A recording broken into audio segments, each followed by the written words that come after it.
Hi class, welcome back to the continuation of our lectures on quantum mechanics. And again, our reference is Introduction to Quantum Mechanics by David J. Griffiths.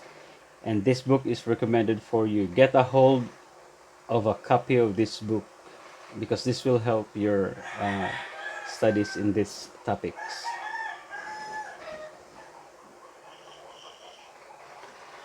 So for this lecture, we will go immediately to hydrogen atom to continue our lesson. So the hydrogen atom consists of a proton, which is essentially motionless, and an electron, which is revolving around an atom. The proton has a charge E, and the electron has charge negative E. And the potential energy, or the electrical potential between the two charges, is given by this formula. This is taken from the Coulomb's law. And this is negative because you have two opposite charges interacting. So the radial equation, if we go back to 4.37, because we have solved the Schrodinger's equation by separable variables, or separation of variables method. So we have this already, the radial equation, the differential equation for the radial part of the wave function. So this one, your V is now Coulomb's, given by the Coulomb's law for the hydrogen atom. So we go back.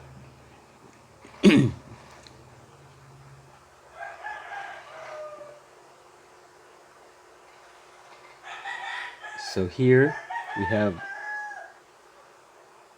the radial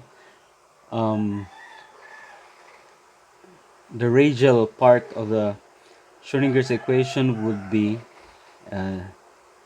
added with this Coulomb potential, or the potential given by the Coulomb's law. So again, we had it earlier that U is equal to R times R of R. This is the radial part, and we just change variable to U such that your R will just be such that your R will just be equal to U over R. So now this differential equation is difficult to solve. However, we can take note of its asymptotic behavior. So anyway, this is the picture of the hydrogen atom. You have the proton at the center, and then you have an electron moving around the proton with a constant radius r from the center. And the Coulomb potential admits continuum states with energy greater than zero, describing electron-proton scattering, as well as discrete bound states representing the hydrogen atom. We will calculate those energy later on. So we let kappa equal to square root of 2 m times E, as before we do this. And for bound states are E less than 0, such that your kappa here will be positive. So K, or kappa, is real. And dividing by E, our equation, this one here, dividing by E and letting the kappa equal to square root of um, negative 2 ME all over H bar, we will reduce the radial part of the Schrodinger equation to be this one. And then we further let rho equal to K or kappa R, and our rho sub O would be ME square, just to uh, keep a clean solution. ME square. The E here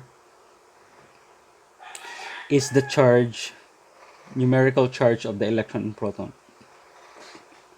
All over 2 pi epsilon sub O, which is the permittivity of space, and H bar is the Planck's H bar is the reduced Planck's constant, and kappa is of course this one here.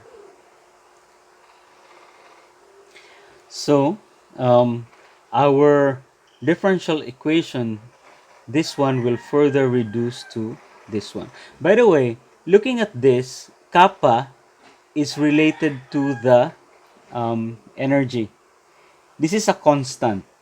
So if we know the kappa, we know the energy, because the energy is just this one here. And of course this one is, there is kappa here, but r is a variable, and also rho would be variable as well. So anyway, we continue. We now have this reduced, much cleaner differential equation, but still, again, this equation is difficult to solve. So we take the asymptotic behavior where rho approaches infinity and rho approaches to zero. So let's start with rho approaching to infinity. So as you know, if rho approaches infinity, this one will be 0 and this one will be 0, because rho is very large, so rho sub O over large number would approach to 0. So this one would approach to 0, and also this one, much more this one, this part. And so your differential equation will further reduce to this. This is just for rho approaching to infinity. And the solution for that, for this differential equation, would be u of rho equal to a e to the negative rho plus b e to the rho. But this one here, as rho approaches infinity, blows up, so we have to set b equal to 0. So that will be left with this one for large rho. Now let's go to rho approaching to 0. So in this case, if rho approaches to 0, what happens? Let's take a look at here. If rho approaches to 0, this becomes very large, so much greater than 1, and this one is even larger. So this term will dominate for rho approaching to 0, so that our differential equation will reduce to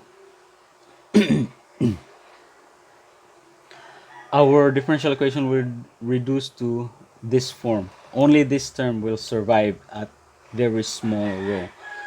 So this one has a solution of this form. And of course, when it goes to 0, what happens? If this goes to 0, this one will dominate. This part will dominate. So we try to prevent that by setting d equal to 0, so that we're left with this one, because if rho goes to 0, this one will also get smaller and smaller.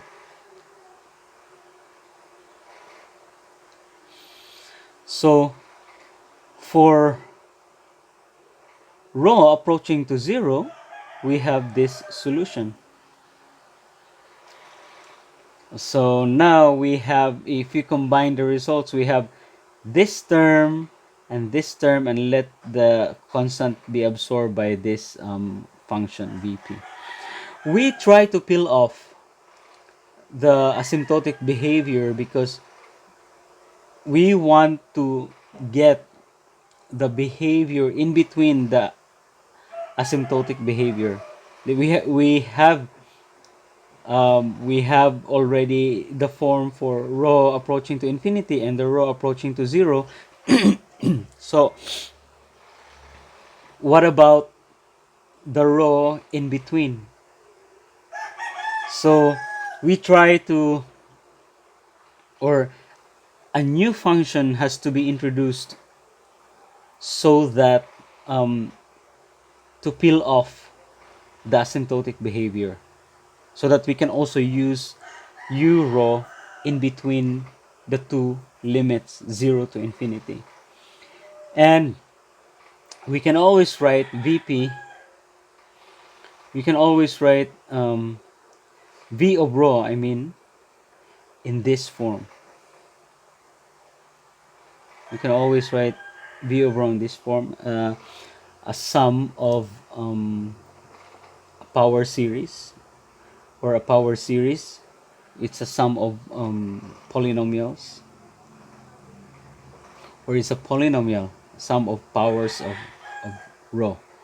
So this one is just equal to a0 rho plus a1 rho plus a2 rho square plus, and so on until infinity. So that's just that. And by the way, from here we can, so we have this now, the form of u rho. By the way, remember that u is equal to r times r of r.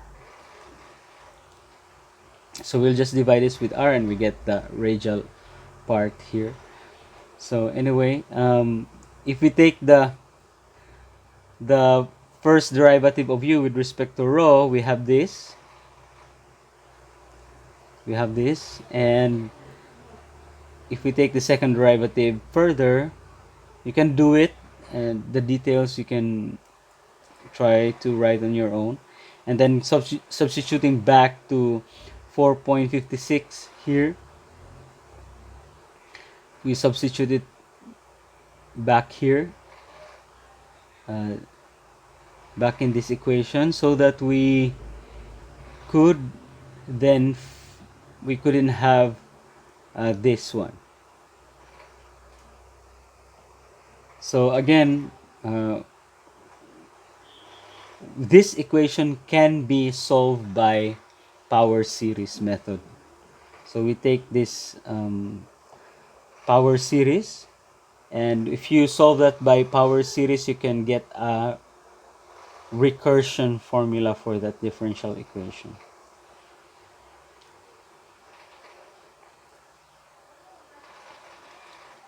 So here we have if we get the first derivative, because we need to get the first derivative of v, of course v is here, and then second derivative of v with respect to rho, and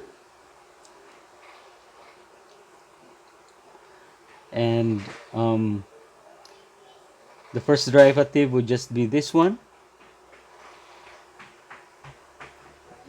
here, and then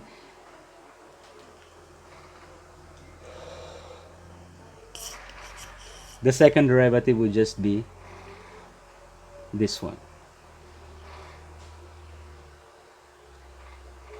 So if we insert back this to this equation, we will find now the recursion formula. we take 4.61, the equation 4.61, and then put this 2 there, and then we get this. So we can get a recursion formula, which is just this one. So if we have a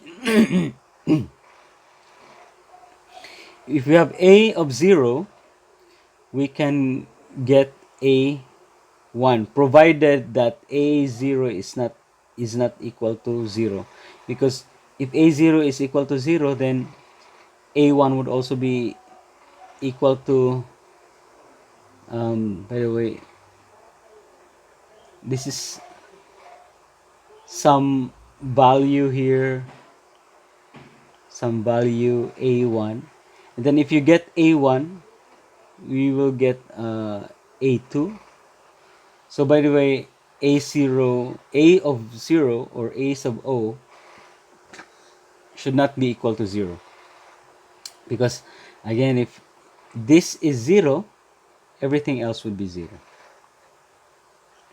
So starting out with a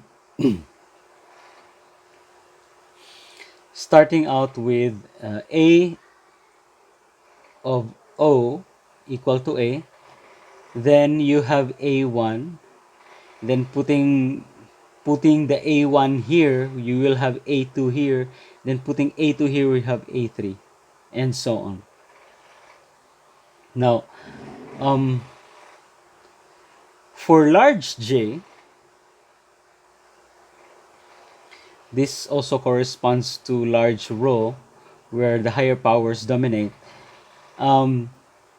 This one will, if you do the recursion formula, so you have a0, a1, a2, a3, and a4, you will find out that this is just the coefficients aj. So just like how we solve, or if you forgot, we solved it like this, the harmonic oscillator, the analytical method of solving the harmonic oscillator in chapter 2. So you can review that if you have forgotten it. So aj would be 2 to the j factorial times a, if you start a0 to be a. Now, suppose that we take this as the result, although this is for large j, suppose that we take this as the result, substitute it here, substitute that here.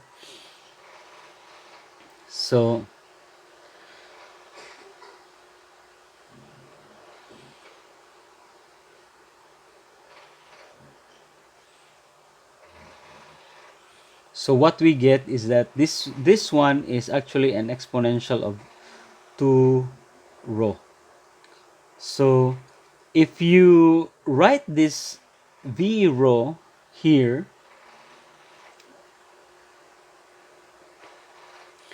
if you write that here, this is like some constant a e to the 2 rho, you will you will have a rho l plus 1 e to the rho. But for large rho, this one will blow up, so there's a problem. And yeah, that's the problem there.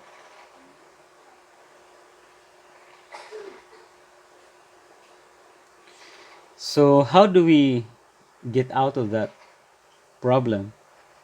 This one, this in particular. So to get out of that, we have to terminate the series. the series of VP, the series of V rho, I mean, must terminate so that it will not um, go to high powers, so that we can only assign um, so to terminate that, we assign that we have a maximum j, such that when you add a j max plus 1, that will give us 0. Beyond that, there's no more coefficient. So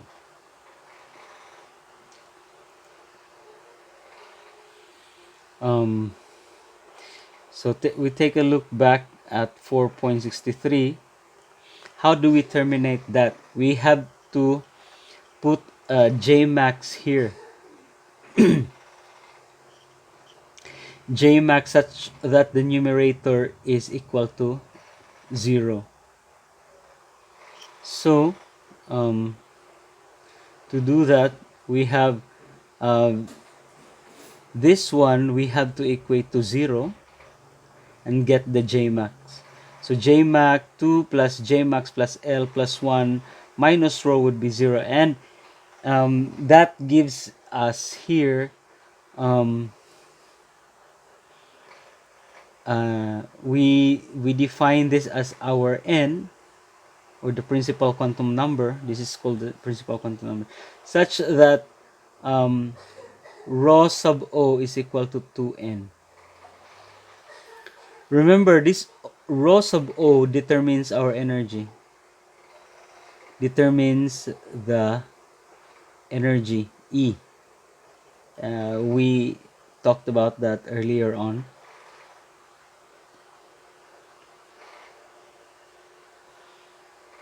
So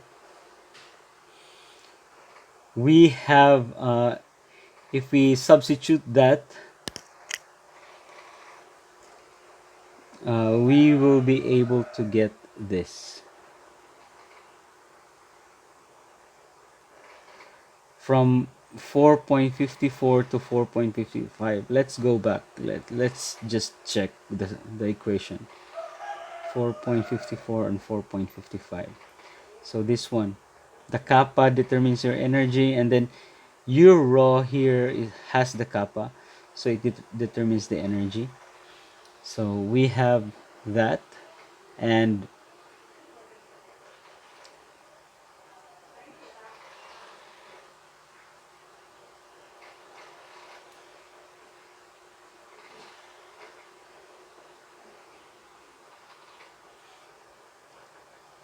this is now the energy.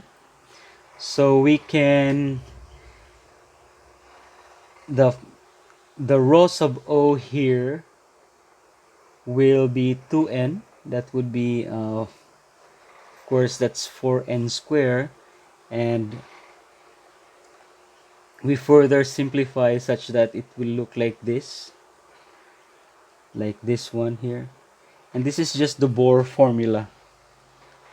That's just the Bohr formula, and Bohr obtained it in 1913, where quantum mechanics was still at the beginning of its conception.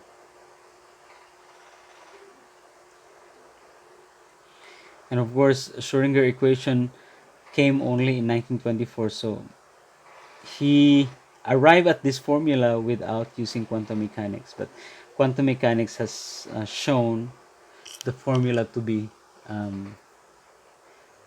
valid.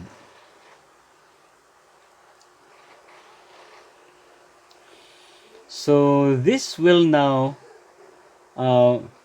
given this, it will lead to kappa to have a value an, where a here is just equal to the reciprocal of this quantity, and this one is called the Bohr radius, the a. It's called the Bohr radius, and it has a magnitude of 0.529. times 10 to the negative 10 meters. It follows that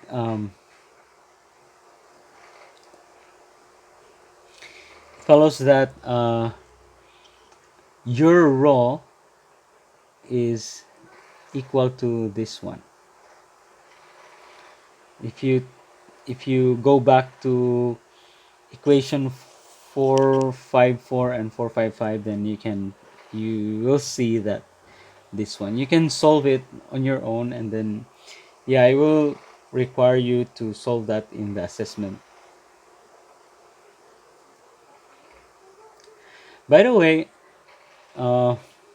as we have done previously, the wave functions of the hydrogen are labeled by NLM.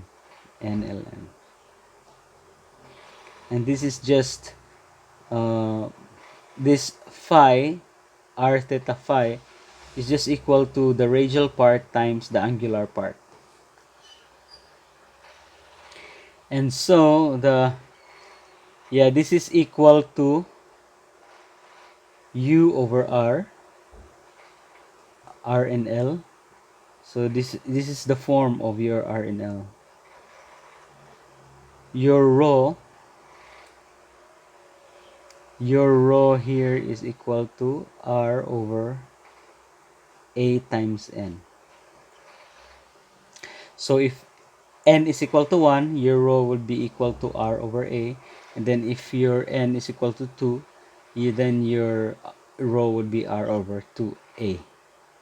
So here, the V rho is a polynomial of degree J max. We have to put J max because this is the V rho is supposed to terminate. And this is again the recursion formula here, equivalent to this, equivalent to that one, but your rho sub O is just equal to 2n. So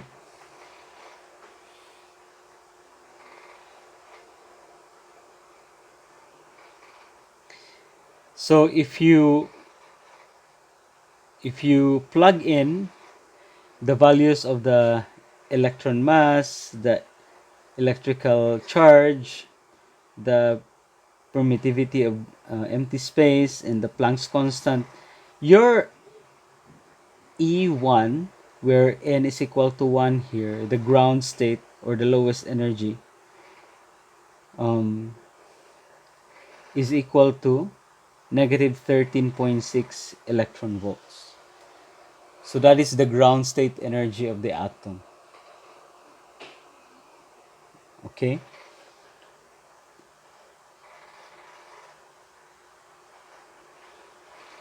So this is for R10. You have here n equals 1, and L is of course a value of n minus 1, and M has a value of negative L 2L. So for here you have L equals 0, and of course there's no other value for M except 0, so you have 1 0 0. So for n equals 1, you have this as your R. Yeah, you have 1 1 0 here. So you have L is 0, so you have R over AN, and e to the R over N, and your VP, what will be your VP here? Your VP would be, since we have L equals 0, So let's erase this. Since we have L equal to 0, let's try to check what. So L here would be 0, and then J max would be, this is 0, so that's n minus 1. But n minus 1 is equal to 1 minus 1 because we're doing n equals 1. So J max would be 0. So J max would be 0. So let's take J to be 0. So we have A of 1 equal to 0, but we have A of 0 equal to A0 here. So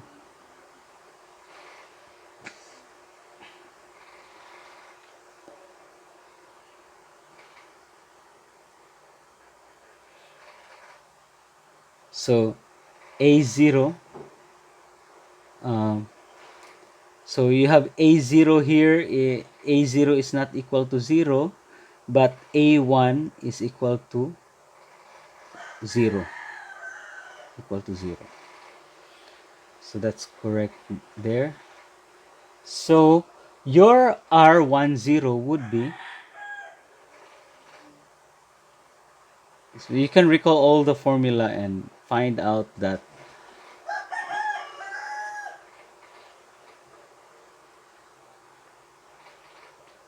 R10 is just equal to this one. And if you normalize this is the normalization for the radial part, R10 square R square dr. So you will get A0 equals 2 over square root of A. And your spherical harmonics is just 0, 0. We have shown this in the previous lecture. Y00 is just equal to 1 over square root of 4 pi. So phi 100 r theta phi is equal to 1 over square root of pi a cube e to the e to the negative r over a. So that is the wave function. So how about for n equals to 2? For n equals to 2, we have En is equal to E1 over n squared, right? So if this is equal to negative 13.6 EV divided by n squared. So for n is equal to 2, you have to divide negative 13.6 EV divided by 4, and you will get this value. And what is the consequence there for n is equal to 2? For n is equal to 2, you have two values of L. For n is equal to 2, you have L equal to 0 and L is equal to 1. So this is L is equal to 0 and has M equal to 0, only 0, and this one has M is equal to negative 1, 0, and 1. So all of these 2, 0, 0, 2, 1, negative 1, 2, 1, 0, 2, 1, positive 1 will have the same energy.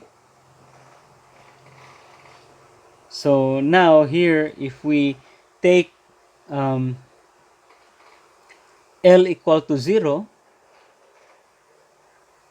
of course n is equal to 2 in here, and then you have J plus 1 minus n. So you can take the J max. You can take the J max. So J max would be, in this case, the J max would have to be So here you have J max um, plus 0 plus 1 minus n is, this should be equal um, to 0 plus, plus 1 minus n, this is minus, so n, so J max here, this is 2, so J max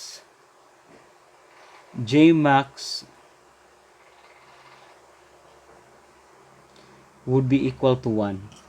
So here you have J equal to 1. And also J is equal to 0 could be also the value of J. So there are two values of J. J equal to 0 and J is equal to 1, where 1 is your J max.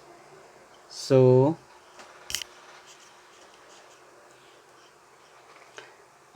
your A1, when J is equal to 0, A1 would just be equal to negative A sub O, and A sub 2 would be 0 if J is equal to 1. And you can get that by using this formula.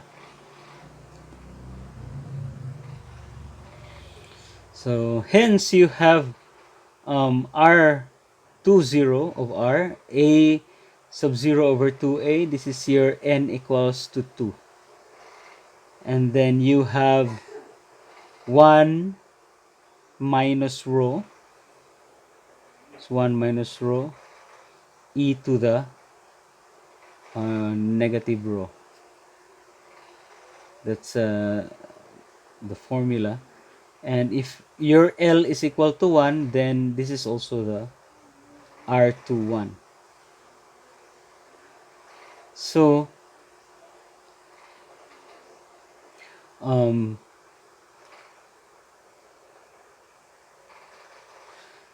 so the possible values of L is equal to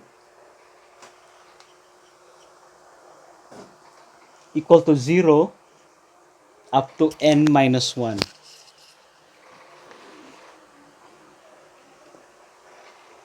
N cannot be equal to 0, because if that's the case, L would be negative 1.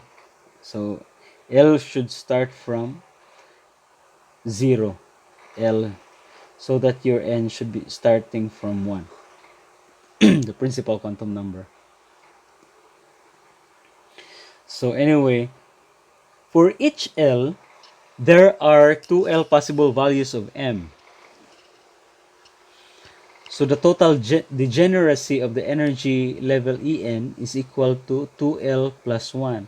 So in this case, or 2L plus 1, if you sum that, this is N plus 1. So for example, for the ground state energy, the degeneracy is equal to 1.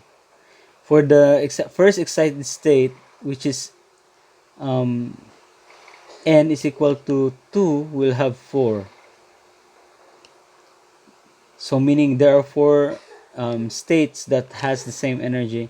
And for N is equal to 3, you have 9. So there are 9 states that has the same energy.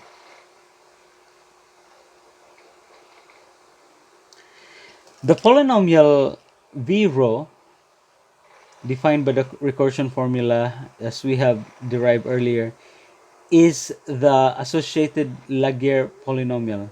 Laguerre polynomial can be written as this one, and where the superscript and the subscript are given by P, and then you have P here and then Q in here. So I will not elaborate on the mathematical proof as to the arrival of Laguerre polynomial. You will encounter this in your mathematical physics, or I think you have already encountered that in your mathematical physics. So anyway, this one is the associated Laguerre polynomial, and the associated Laguerre polynomial has the Laguerre polynomial, and the Laguerre polynomial is actually just this one.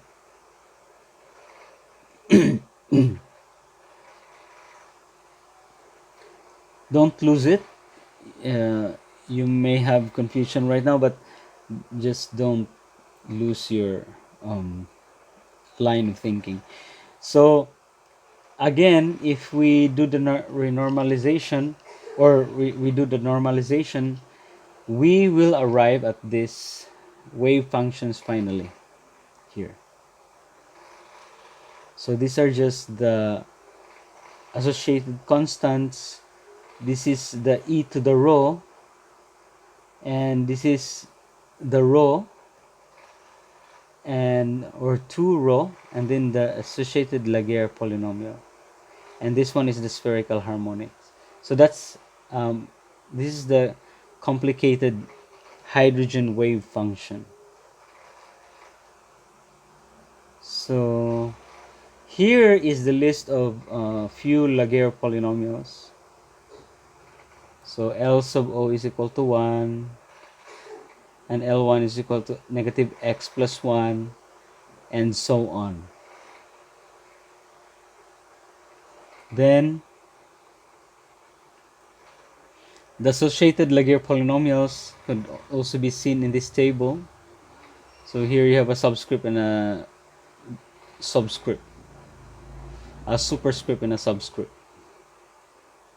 So you have this one, you have this list, L00, L01, L, actually this is L00, L10, L20, L01, or L11. So anyway, the wave functions are mutually orthogonal. So if you operate this integrated through with respect to this, then that's just the product of 3 Kronecker delta. So when n prime and n and L is equal to L prime and M is equal to M prime, it will just give you 1, if not 0. It's just as a value of 0 and 1. So the first few radial wave functions for the hydrogen would be given in this list. You can investigate. It's a long process, but if you have succeeded to show this one, at least on your own, then it would be a great accomplishment for yourself. So you have this also, and the graphs of the first few hydrogen radial wave functions are given here. So you have that. Interesting, right? So let's now go to the spectrum of the hydrogen.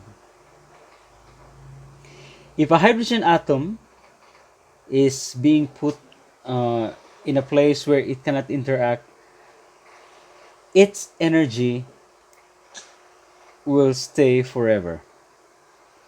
So it will only change when an atom collides with the hydrogen, or hydrogen will be exposed to light. So if it's exposed to light, then the hydrogen will absorb energy, and if it collides with another atom, it may eject energy. So it goes into transition if it absorbs or ejects or emits energy. So when it emits energy, the electron will go to a lower state, or if it absorbs energy, it will go to a higher state, so that there will now be transitions in the energy.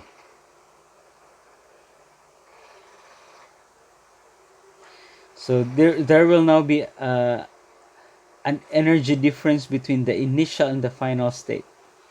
So after it has absorbed an energy, the final state would be greater than the initial state, so that you will you have this formula.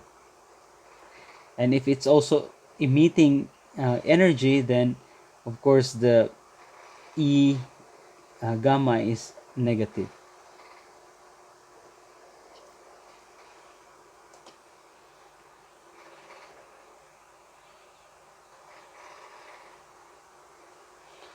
So um, going back to the Planck's formula, E is equal to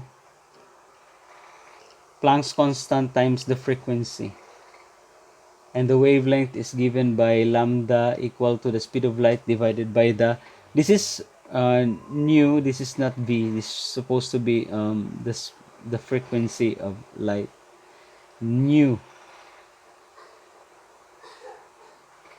not v. So the wavelength also, the wavelength of the emitted light, of the absorbed light, is given by this one, where r here is where r is called the Rydberg formula, and this is just the value of the Rydberg formula, or Rydberg constant. And yeah, that's the constant. So here you have you can take the wavelength from here, and taking this formula also for the energy of light having the frequency nu. So this is just a constant, the Rydberg constant. Transition to the ground state, n f1. So if you go from higher energy, then you go to the ground state. That's called the ultraviolet series, or the Lehman series, meaning that you will be emitting high frequency energy if you go from a higher energy going to the ground state. Transitions to the first excited state. So if you have this energy and then you go down to the first excited state, that's the visible region, and they are called the Balmer series. And if you go from a higher energy going to the second excited state, you will have the Paschen series, or the infrared series, and so on. So these are the energy levels and transition in the spectrum of hydrogen. So you have from this energy, you go down here, very large gap. So the frequency here is very high frequency, and this series are ultraviolet. They have high frequency. Here you have a little lower frequency, and here you have very low frequency. So this is infrared, and this one is visible energy. Lehman series, Balmer series, and Paschen series. This one is a very large gap. So from this energy to this energy, you have high energy, the photon that you have to emit from the proton. So that's how it is. And in the next meeting, we will discuss angular momentum, and I will just post the assessment in our Google Classroom, since our Molly environment is still, it's fixed, but some of the things are already lost. So we will put the assessment and this video, link of this video, in the Google Classroom. So see you next meeting, and in the next meeting we'll be discussing about angular momentum.